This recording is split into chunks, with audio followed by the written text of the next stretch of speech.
Buenas tardes a todos y a todas. Nos encontramos en la tercera entrega de nuestro programa Diálogos Constituyentes y en esta ocasión me encuentro con el profesor Eduardo Castillo de la Escuela de Derecho de la Universidad Católica de Temuco y con Danitza González, ¿cierto?, académica del Departamento de Sociología, Ciencia Política y Administración Pública de la Universidad Católica de Temuco para conversar sobre el anteproyecto constitucional, ya que esta semana, ¿no es cierto?, se dio a conocer y que de alguna manera va a ser, yo diría, el texto sobre el cual los consejeros y consejeras electas y electos van a discutir y vamos a tener que decidir sobre su futuro en los próximos plebiscitos de salida.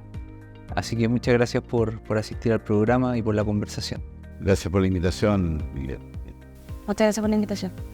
Bueno, a mí me gustaría partir la conversación preguntando sobre qué opinan sobre este anteproyecto, qué fortalezas le observan y qué debilidades también le observan para la conversación posterior que tendrán los consejeros y consejeras. Bueno, las fortalezas yo creo que derivan de la propia naturaleza de la comisión experta, que es una comisión compuesta por académicos, 23 abogadas y abogados y un sociólogo, ¿no? Y es, por lo tanto, un proyecto coherente, bien pensado y, desde el punto de vista político, acordado por unanimidad por todas las comisionadas, ¿no? Y comisionados. Entonces, eso yo creo que es muy positivo y llega al Consejo Constitucional con esa fortaleza. El punto es que hay cuestiones que no están resueltas, ¿no? Y ahí entonces, ¿qué va a pasar en el Consejo Constitucional? Por ejemplo, con el tema del sistema electoral, que no está resuelto, con el tema de los escaños reservados a los pueblos indígenas, tampoco está resuelto. Ha habido avances, eso es lo importante. En la comisión experta hubo avances en esa materia y en muchas otras, pero la puntada final es la que falta y creo que por ahí va a ir el tema en el Consejo. Danitza. Bueno, yo creo que es importante mencionar que la importancia que tiene la Constitución no es solamente en que ésta se encarga de organizar el Estado, sino que también distribuye el poder. Y sobre la base de esta idea, creo que una de las ventajas de este proceso, a diferencia del proceso anterior, es que parte ya con un acuerdo inicial entre los principales actores políticos, o los actores políticos al menos que tienen mayoría de representación en el Congreso. Este proceso, a diferencia del proceso anterior, tiene una hoja con la cual comienzan a trabajar. O sea, el proceso constitucional inicia con una propuesta de texto que es conocida tanto por quienes van a comenzar el proceso de deliberación como también por los ciudadanos, a diferencia de lo que ocurrió en el proceso anterior, donde el texto fue conocido al término. O sea, habían elementos de incertidumbre en el proceso anterior que hoy en día ya no existen, porque hay elementos que constriñen y que regulan y que establecen los márgenes sobre los cuales se va a desarrollar el proceso. Eso por un lado. Otro elemento que también creo que es positivo de este proceso, y es que lo que se ha podido recoger sobre la discusión que se ha dado en el comité de expertos, es que hay temas que en el proceso anterior fueron controversiales porque estaban constitucionalizados algunos temas, y en este proceso se ha optado por desconstitucionalizar y dejar ciertas temáticas que generan mucha controversia para discusión de un futuro Congreso o del Congreso que esté operando en el momento de... cuando ya en la eventualidad de que se aprobase el texto. Eso también es una ventaja, y lo otro también que es una ventaja para los actores políticos es que, a diferencia del proceso anterior, hoy en día las expectativas sobre el mismo son muy bajas. De hecho, yo creo que hay muy pocas personas que se enteraron que el día de ayer se formalizó, que se dio inicio al proceso que ya se conformó la Constitución, la comisión de expertos, que se definió quién va a presidir este órgano, la presidencia y la vicepresidencia, que se hizo entrega ya de parte de la comisión de expertos del texto. No existe mucho interés de parte de la población respecto a este proceso, y esto facilita también que el día de mañana pudiesen cumplirse con las expectativas que las pocas expectativas que la población tiene respecto a este proceso, cosa que no ocurrió en el 2022 con el proceso anterior. Había muchas expectativas depositadas, había mucha esperanza creada respecto al proceso y estas expectativas no se dieron cumplir, y eso también condujo a que la propuesta de texto constitucional fuese rechazado a fines del año pasado. Perfecto. Y en ese sentido, lo último que tú planteabas, Danitza, con respecto a la participación. Y bajo ese contexto, mi consulta para ti, Eduardo, es: ¿qué mecanismos crees tú que la ciudadanía va a utilizar de control de este proceso, si es que los va a utilizar? ¿Y cuál es tu percepción de la participación que habría en este mes para incidir justamente en la discusión sobre el texto definitivo? A ver, mira, yo voy a hacer primero una apreciación de la convención anterior, digamos, ¿no? La convención anterior cumplió su cometido. Le encargaron hacer un proyecto de propuesta constitucional y presentarlo al país. Y lo hizo en un plazo brevísimo, un año, sin tener ninguna, como bien decía Danitza, sin tener ninguna reglamentación, sin tener ningún texto, nada, digamos, ¿no? Entonces tuve que empezar a trabajar, primero organizándose. Pero lo segundo, que tuvo un proceso participativo muy importante, que yo creo que no se va a repetir ahora, ¿no? Iniciativas populares de norma que tuvieron 60.000 firmas, 35.000 firmas, en fin.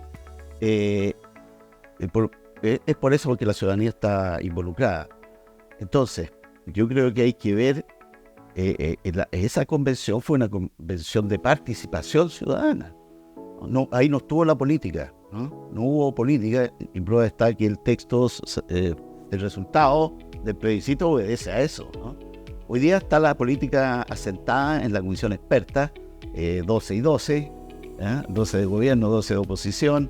Elegimos consejeros constitucionales y ahí hay una mayoría clara de la oposición.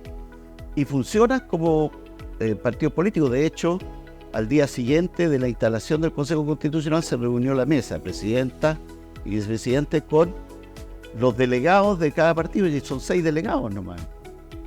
Y para designar a los presidentes de las comisiones y a los que van a participar en esas comisiones. En la Convención Constitucional eso se hacía, primero había 9 vicepresidentes, segundo, la participación de una persona en una comisión requería el patrocinio de 12 otros convencionales, o sea, había todo un proceso distinto. Entonces, y ahora está todo ordenado por los reglamentos que existen, por supuesto la propia Constitución, y en segundo lugar el reglamento que dictó el Senado, ¿no? De tal manera que el asunto va ordenadito, ¿no? Y eso hace que yo creo que no involucra mucho a la gente, y por lo tanto yo no sé, me temo que las iniciativas de norma constitucional no van a ser como se vieron en la convención anterior. Los consejos autoconvocados, yo creo que no van a alcanzar ni con mucho los procesos autoconvocados, los comités autoconvocados en el proceso constitucional de Michelle Bachelet, de Bachelet 2, ¿no? En que hubo más de 300.000 personas en estos cabildos locales autoconvocados, ¿no? Vamos a tener, yo creo que una participación más débil. Ojalá que no, ojalá que me equivoque y efectivamente la gente se involucre en este proceso, porque sí, yo creo que este proceso va, y tengo la confianza, va a llegar a buen término. Muchas gracias.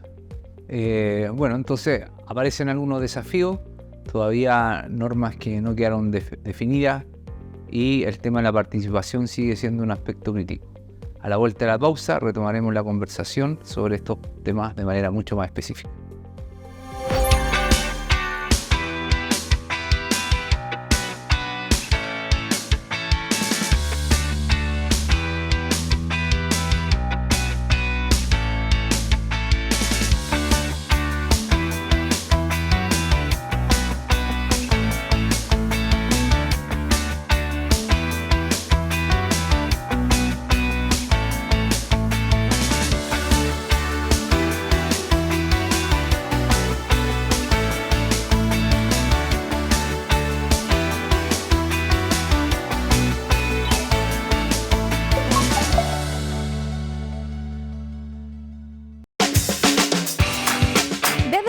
fue para todo el sur del país, los hechos más relevantes y contingentes de cada día que marcan las jornadas con una nueva mirada social, cultural, educativa y ciudadana. De lunes a domingo, acompáñenos en Mesa Informativa con las pantallas de TV UCT Araucanía.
Volvemos a nuestro segundo bloque de diálogos constituyentes y ahora me gustaría quizás retomar un tema del anteproyecto en general, Danitza, y preguntarte específicamente cómo le explicamos a la ciudadanía lo que significa este anteproyecto y si este anteproyecto es vinculante, no es vinculante, obliga o no obliga a los consejeros, consejeras a respetarlo. ¿En qué consiste en términos de proceso este anteproyecto constitucional? El anteproyecto es una propuesta que elabora la comisión de expertos que va a ser discutida por la comisión constitucional.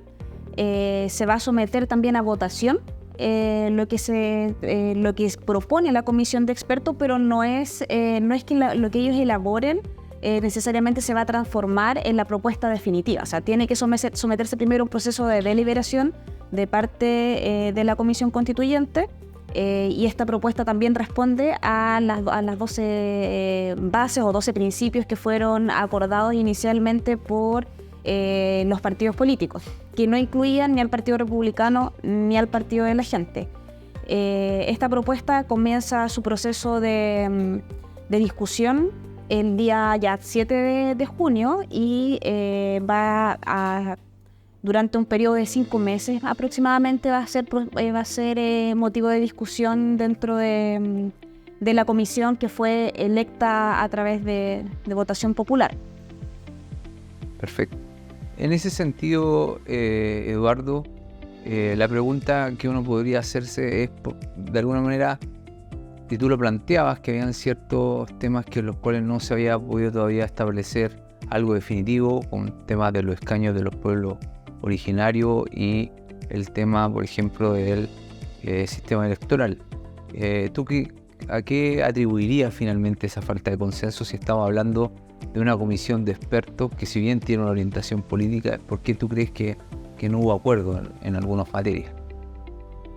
Bueno, precisamente por eso, porque cada cual llega con su ideología, con sus valores, sus pensamientos, sus ideas políticas, y eso es normal y es natural. Entonces, pudieron el texto de la comisión experta que se entregó al Consejo Constitucional es un texto que no dejó conforme a ninguno de los de la comisión experta. Todos tuvieron que ceder y, por lo tanto, aunar criterios para tener un texto aprobado por unanimidad. Eso es bien relevante, ¿no? Entonces, no es que un comisionado o una comisionada esté de acuerdo en el 100% del proyecto que elaboró o en el cual ella participó, sino que es el producto de todo. Entonces, y yo creo que eso es bien importante tener presente. Ahora, va al Consejo, y el Consejo Constitucional está formado por personas electas popularmente, y ahí el punto es que ahí va a tener el anteproyecto que envió la comisión experta y entregó al Consejo Constitucional, va a tener el baño de realidad, porque va a ser escrutado por los que fueron electos, ¿no? Entonces, creo que eso es muy bueno. Y el segundo baño en realidad es con la participación ciudadana, ¿no?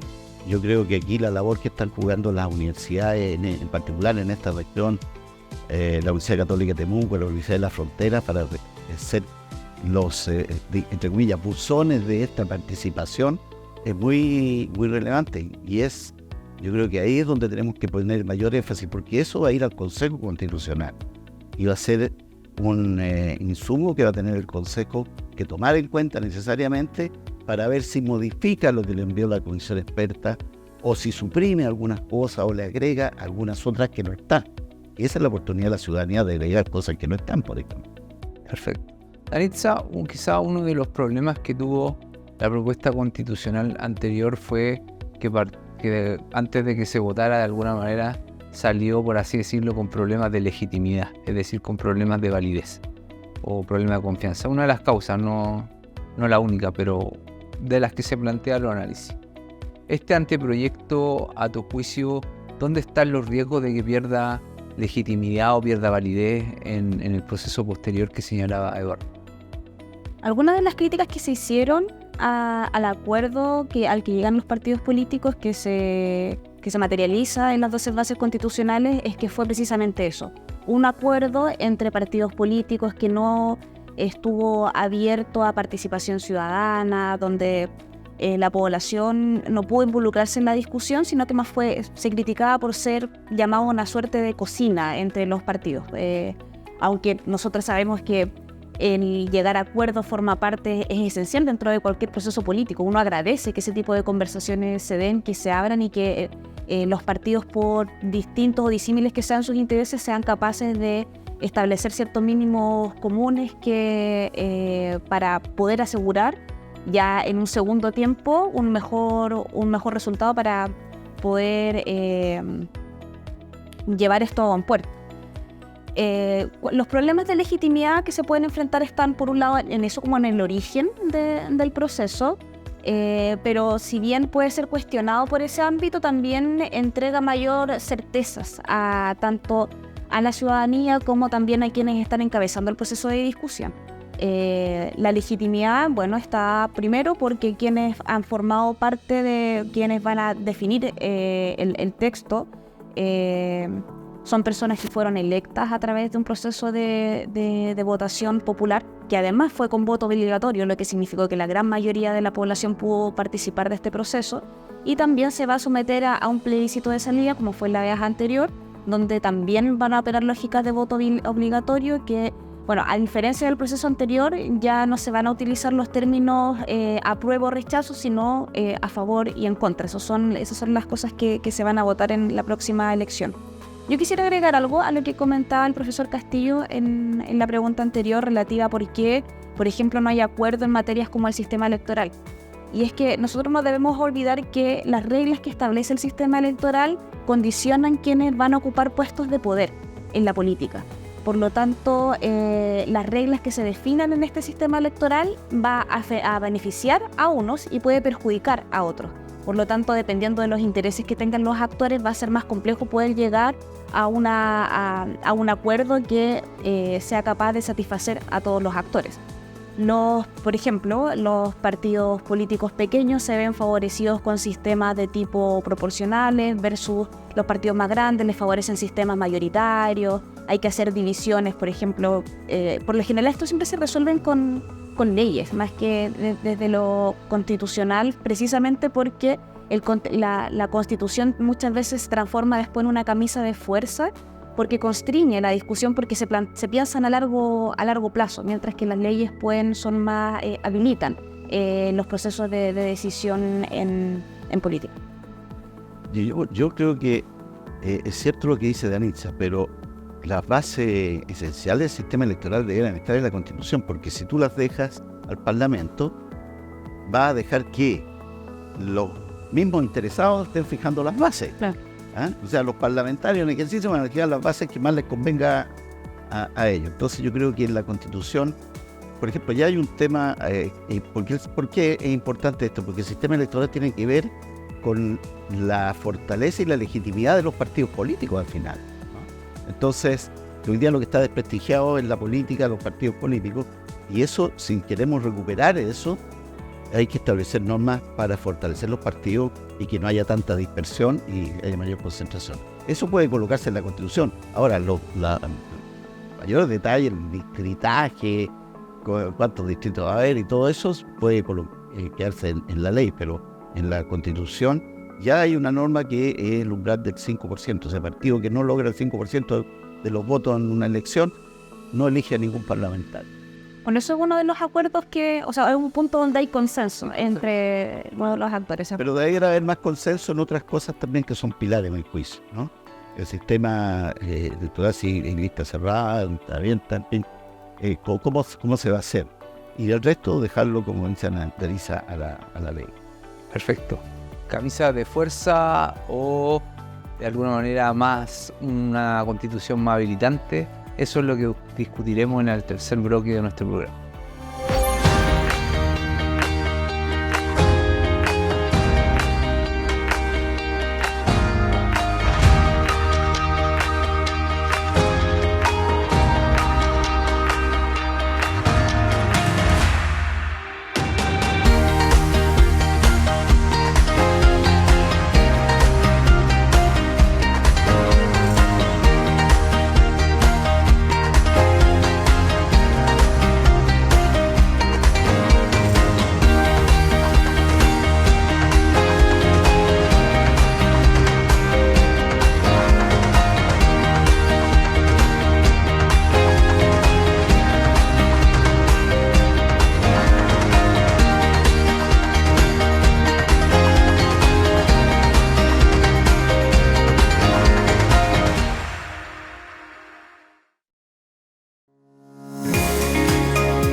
Volvemos a nuestro tercer bloque y a nuestra conversación y me gustaría retomar la discusión sobre que se dio al final. Dentro de las explicaciones que se dan para comprender los resultados electorales, ¿no es cierto?, de los consejeros y consejeras, tiene que ver con en qué medida han influenciado, ¿no es cierto?, los temas contingentes en este resultado de la votación.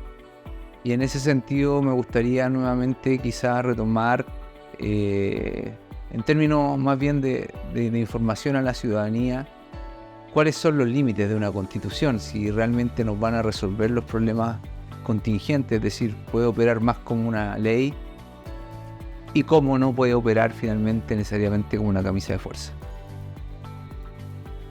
Mira, bueno, se ha hablado mucho de la constitución habilitante, digamos, ¿no? Desde aquí permite hacer cosas. Yo creo que eso tiene su razón de ser, sobre todo aquí en Chile.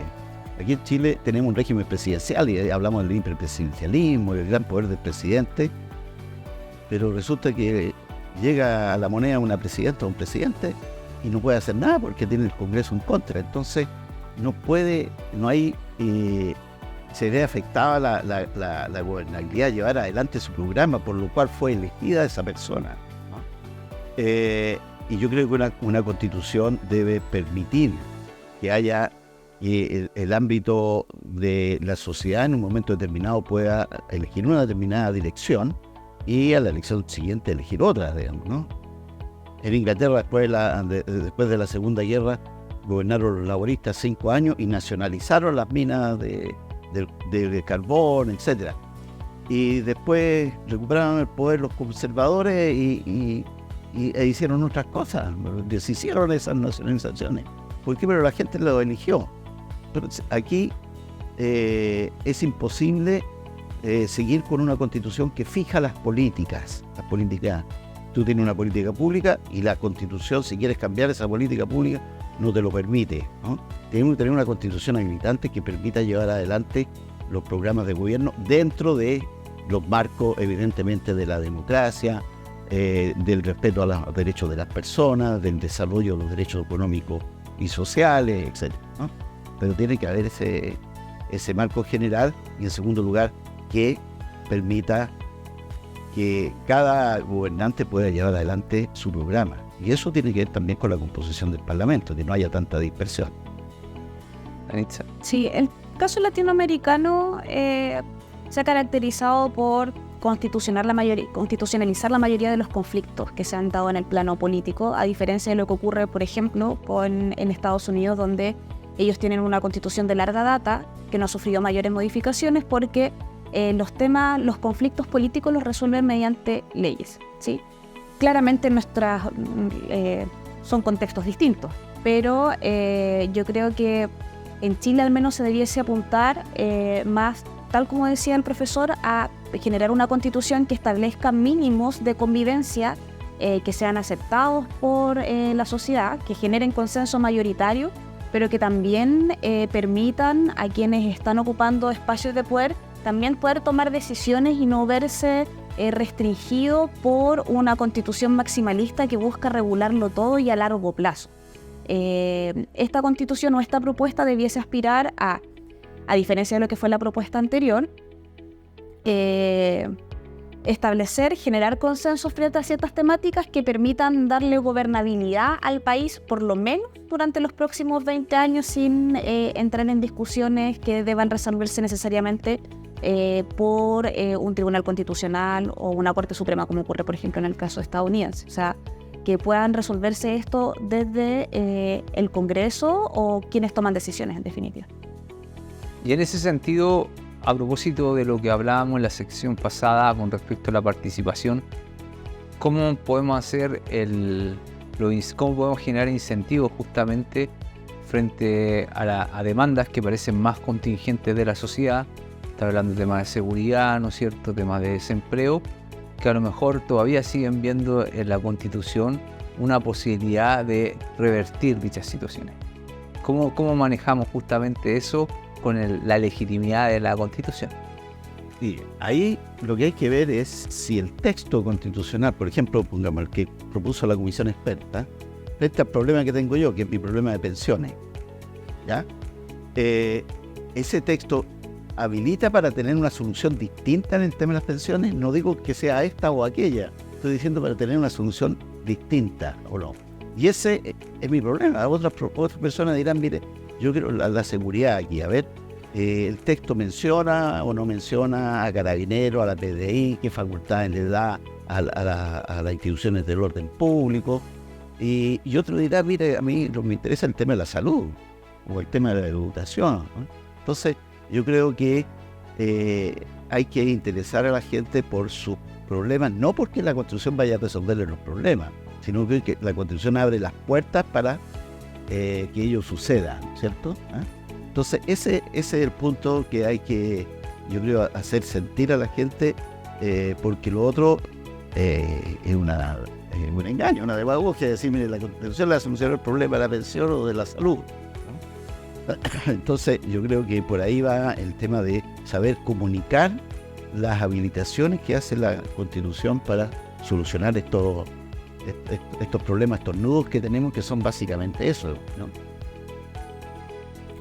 Comparto la opinión, o sea, la Constitución o limita o genera las condiciones para que puedan haber opciones o alternativas, después reguladas por ley.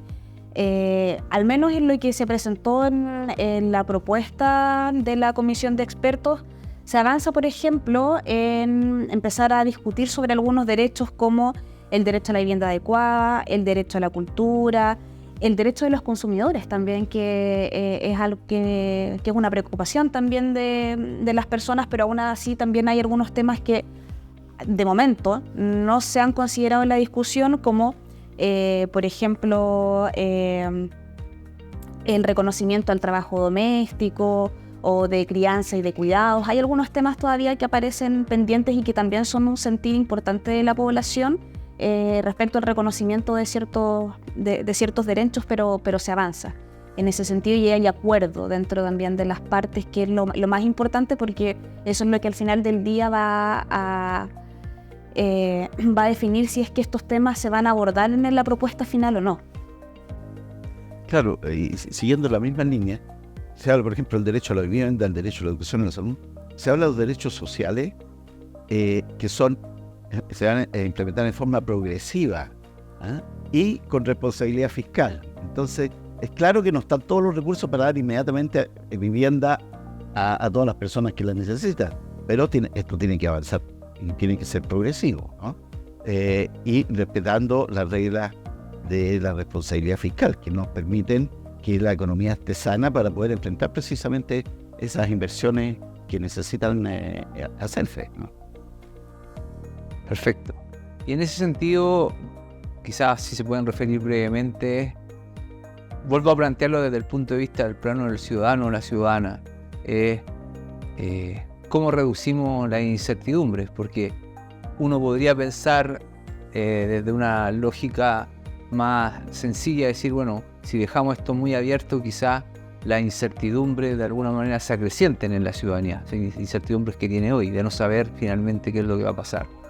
Entonces, ¿cómo podemos de alguna manera ayudar o controlar que esas incertidumbres no terminen por deslegitimar el proceso o por quizá terminar rechazando una constitución que es habilitante y que permitiría avanzar justamente en esas temáticas?